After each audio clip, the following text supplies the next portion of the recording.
जय हिंद। बिहार शिक्षा केंद्र में आप सभी का स्वागत है। दोस्तों, आज हम लोग पढ़ने वाले हैं आर्यों का प्रारंभिक उपनिवेश। तो ध्यानपूर्वक समझते चलिएगा, और यदि आप सभी हमारे चैनल पर नए हैं तो चैनल को सब्सक्राइब जरूर करें। और आप सभी को PDF जो है कहाँ पे मिलेगा, तो डिस्क्रिप्शन में टेलीग्राम का लिंक दे दिया जाएगा, वहाँ से आप सभी जो PDF प्राप्त कर सकते हैं, डाउनलोड कर सकते हैं। ठीक है दोस्तों, तो बिना देर किए आज की क्लास की शुरुआत करते हैं।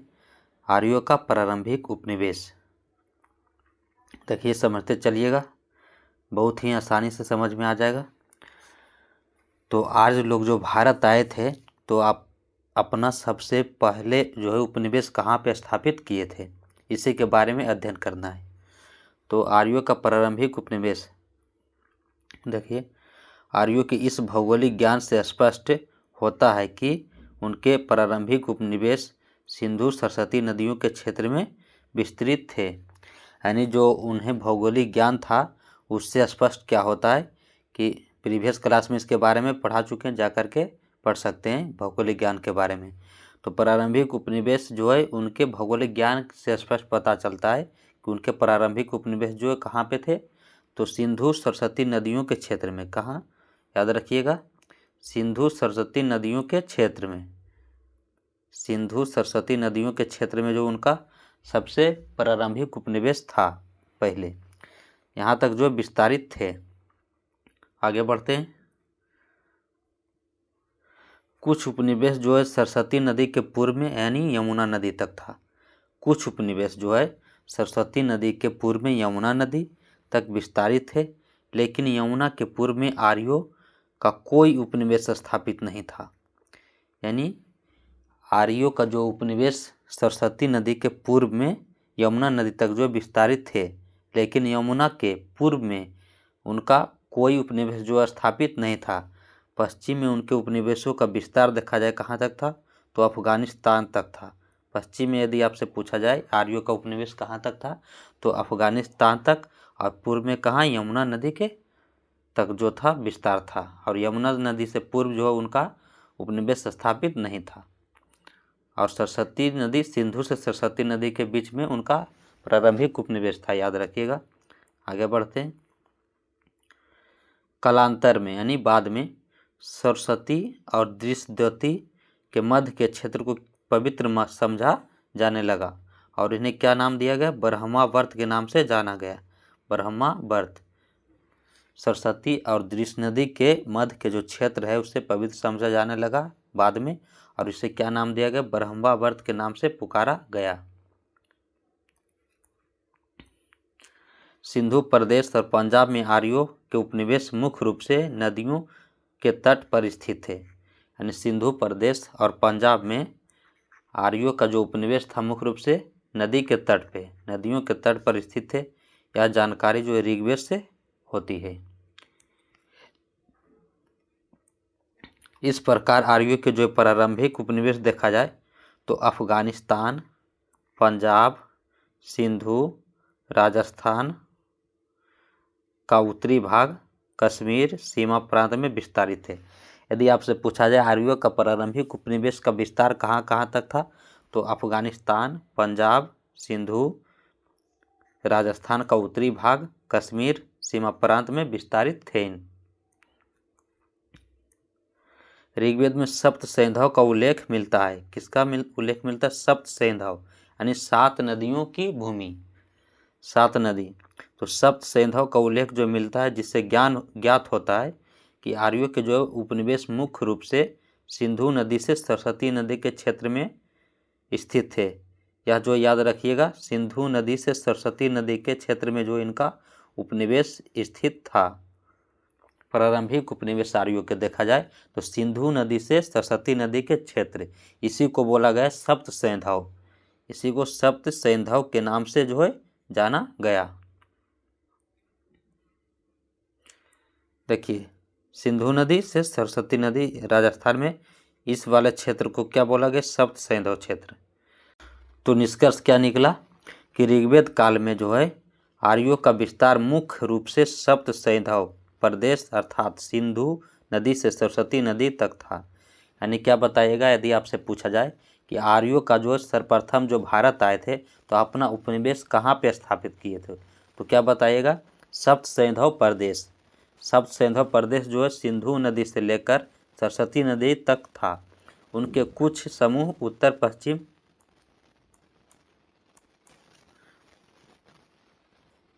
उनके जो है कुछ समूह उत्तर पश्चिम तथा गंगा यमुना द्वाब में भी निवास करते थे। यानी उनके कुछ समूह जो था उत्तर पश्चिम तथा गंगा यमुना द्वाब में भी निवास करते थे। डॉक्टर रमेश चंद्र मजूमदार लिखते हैं कि इस प्रकार तर्कसंगत रूप से यह निष्कर्ष निकाला जा सकता है कि ऋग्वेद काल में आर्यों के उपनिवेश व्यवहारिक रूप से उनके भौगोलिक ज्ञान के समरूप थे। यानी डॉक्टर रमेश चंद्र मजूमदार जो है क्या लिखते हैं कि इस प्रकार देखा जाए तर्कसंगत रूप से तो यह निष्कर्ष निकाला जा सकता है कि ऋग्वेद काल में जो आर्यों के उपनिवेश जो था प्रारंभिक उपनिवेश वो कहाँ पे थे, तो उनके भौगोलिक ज्ञान के जो समरूप था। यानी जितना वो जानते थे भौगोलिक ज्ञान था वहीं पे जो है स्थापना किए थे, प्रारंभिक उपनिवेश था। तो मुख्य रूप से क्या याद रखिएगा प्रारंभिक उपनिवेश में आर्यों के जो प्रारंभिक उपनिवेश मुख्य रूप से सप्त सैंधव प्रदेश में था जो सिंधु से सरस्वती नदी के तट तक था। सिंधु से सरस्वती नदी तक इसी को बोला गया सप्त सैंधव। कुछ समूह जो था उत्तर पश्चिम में भी था और गंगा यमुना द्वाब में भी निवास करते थे कुछ समूह। ठीक है, यहाँ तक क्लियर।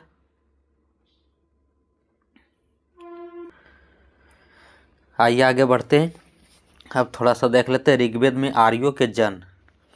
तो आर्यों के जन क्या थे, किसे बोला गया आर्यों के जन, तो आर्यों के उपनिवेश जो है जन कबीलों के रूप में था।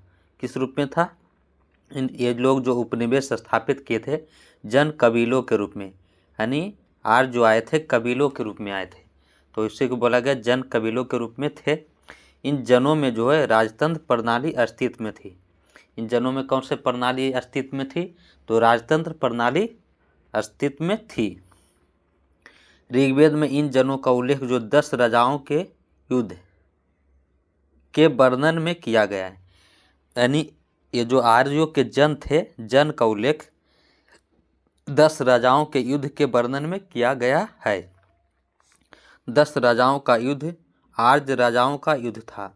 यानी ये जो युद्ध हुआ था 10 राजाओं का युद्ध इसे बोला गया 10 राज युद्ध, तो आर्य राजाओं का युद्ध था। तो आर्यों के उपनिवेश जो है जन कबीलों के रूप में थे। इन जनों में राजतंत्र प्रणाली अस्तित्व में थी। ऋग्वेद में इन जनों का उल्लेख 10 राजाओं के युद्ध के रूप में किया गया है। और 10 राजाओं का युद्ध किनका युद्ध था, आर्य राजाओं का युद्ध था। चलिए आगे बढ़ते हैं। इन 10 राजाओं के युद्ध में एक और कौन थे, तो एक और त्रिशु परिवार का सुदास था। त्रिशु परिवार का सुदास था जो भरतो यानी भरत जन का राजा था। जो सुदास थे भरतो यानी भरत जन का राजा थे। और जबकि दूसरी ओर जो थे 10 राजाओं का संघ था।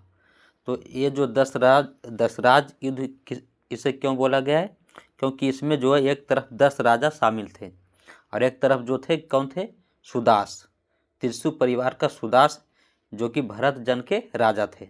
और जबकि दूसरी ओर 10 राजाओं का एक संघ था। भरत जन सरस्वती नदी के तट पर बसा था। ये जो भरत जन था कौन सी नदी के, सरस्वती नदी के तट पर बसा था। और 10 राजा पंजाब और उत्तरी राजस्थान के थे। जो 10 राजा थे वो पंजाब और उत्तरी राजस्थान के थे और जो भरत जन के राजा थे वो सरस्वती नदी के तट पर बसा था। चलिए आगे बढ़ते हैं। इन 10 राजाओं में 5 जो है प्रमुख जन पुरु, यदु, तुर्वस, अनु और द्रुहु थे। यानी इन 10 राजाओं में 5 प्रमुख जन जो थे उनका क्या नाम है, पुरुजन, यदु, तुर्वस, अनु और द्रुहु थे। शेष 5 साधारण जन थे। यानी 5 प्रमुख जन थे और शेष जो थे 5 साधारण जन थे। क्या नाम है था इनका, अलीन, पख्त, भलानस, सीवी और बिसानिन थे। तो इन 10 राजाओं में से 5 जो है प्रमुख याद रखना है, प्रमुख जन थे 5, पुरु, यदु, तुर्वस, अनु और द्रुहु थे। शेष 5 जो थे साधारण जन थे, अलीन, पख्त, भलानस, शिवी और बिसानिन थे। चलिए आगे बढ़ते हैं। अब देख लेते हैं थोड़ा सा अनार्य जन समूह, यानी वो जो थे आर्य जन समूह था, आर्य जन थे, और यहाँ पे जो है अनार्य जन समूह। तो आखिर अनार्य जन समूह किससे बोला गया है? तो ऋग्वेद में जो है अनार्य जन समूहों के संबंध में भी उल्लेख प्राप्त होता है। अनार्य मतलब कि जो आर्य नहीं थे, जो आर्य लोग नहीं थे, उससे बोला गया अनार्य। तो ऋग्वेद में अनार्य जन समूहों के संबंध में भी उल्लेख प्राप्त होता है। भारत में आगमन के समय से ही आर्यों को अनार्यों के साथ जो संघर्ष करना पड़ा था, यानी जब से जो है भारत में आर्य का आगमन हुआ है, तब से यहाँ के निवासियों यानी अनार्यों से जो है साथ संघर्ष करना पड़ा था।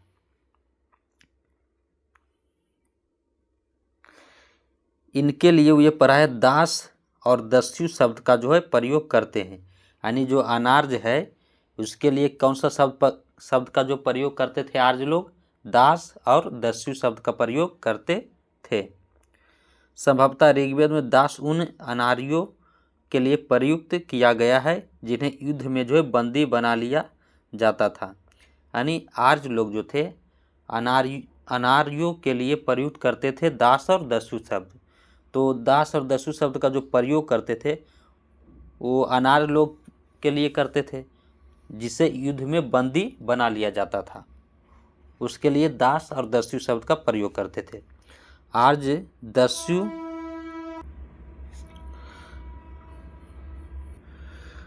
दस्यु शब्द का प्रयोग अपने अनार्य शत्रुओं के लिए करते थे, यानी ये लोग जो है दास या दस्यु शब्द का जो प्रयोग करते थे किसके लिए करते थे? जो युद्ध में जिसे बंदी बना लिया जाता था उसके लिए करते थे, और उसे क्या बोलते थे? अनार्य शत्रुओं के लिए प्रयोग करते थे। के.एम. पनिकर का मत है कि भरतों के राज्य में स्थानीय अनार्य लोगों का भी बड़ा भाग था, यानी आर्य लोग ही सिर्फ नहीं थे, अनार्य लोगों का भी जो है एक बड़ा सा भाग रहता था। और उसकी राज प्रणाली पंजाब के अन्य आर्य समूहों की राज प्रणाली से भिन्न थी, यानी आर्य समूह के राज प्रणाली से इसकी राज प्रणाली क्या थी? भिन्न थी।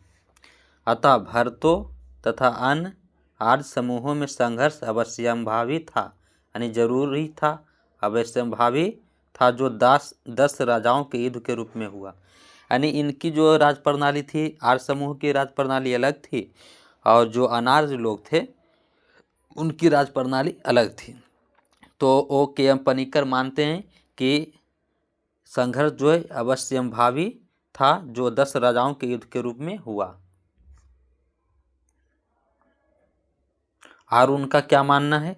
उनका यह भी मत है कि यह युद्ध जो है केवल आर्यों का ही युद्ध नहीं था, बल्कि इनमें अनार्य लोग भी अपने राजाओं के नेतृत्व में सम्मिलित हुए थे, यानी 10 राज युद्ध जो है केवल आर्यों का ही युद्ध नहीं था, इसमें जो है अनार्य लोग भी अपने राजाओं के नेतृत्व में क्या हुए थे? सम्मिलित हुए थे। तो यहाँ तक समझ में आ गया होगा। एक बार फिर से देखिए इसमें क्या क्या याद रखना है, क्या रखना है।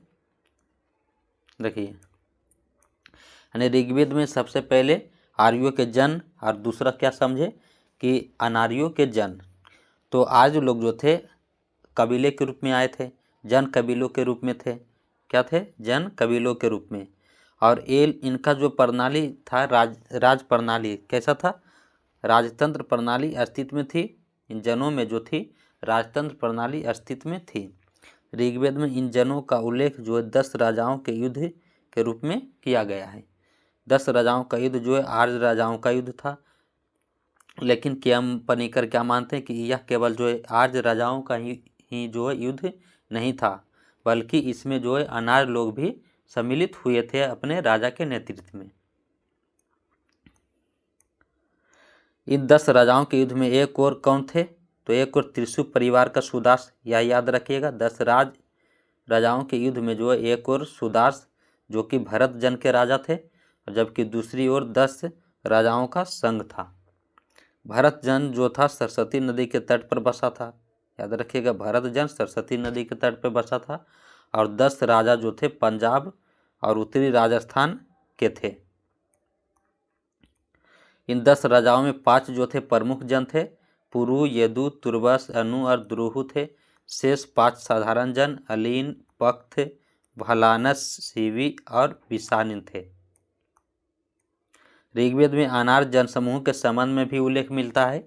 भारत में जो आगमन के समय से ही आर्यों को अनार्यों से के साथ जो है संघर्ष करना पड़ा था, यानी युद्ध करना पड़ा था। और युद्ध में जिसे बंदी बना लिया जाता था उसे दास या दस्यु शब्दों का प्रयोग करते थे उसके लिए आर्य लोग, और उसे अपना क्या मानते थे, शत्रु मानते थे। अनार्य शत्रुओं के लिए जो दस्यु शब्द का प्रयोग करते थे और इसे युद्ध में बंदी बना लिया जाता था उसके लिए दास या दस्यु शब्द का प्रयोग करते थे। केम्पनीकर का मत क्या है? मत है कि भरतों के राज्य में जो स्थानीय अनार्य लोगों का भी बड़ा भाग था और उनकी राज प्रणाली पंजाब के अन्य आर्य समूहों की राज प्रणाली से क्या थे, भिन्न थी। इसीलिए जो युद्ध अवश्यंभावी था, यानी जरूरी होना था, जो युद्ध के रूप में हुआ, क्योंकि दोनों के जो राज प्रणाली क्या थी, भिन्न थी।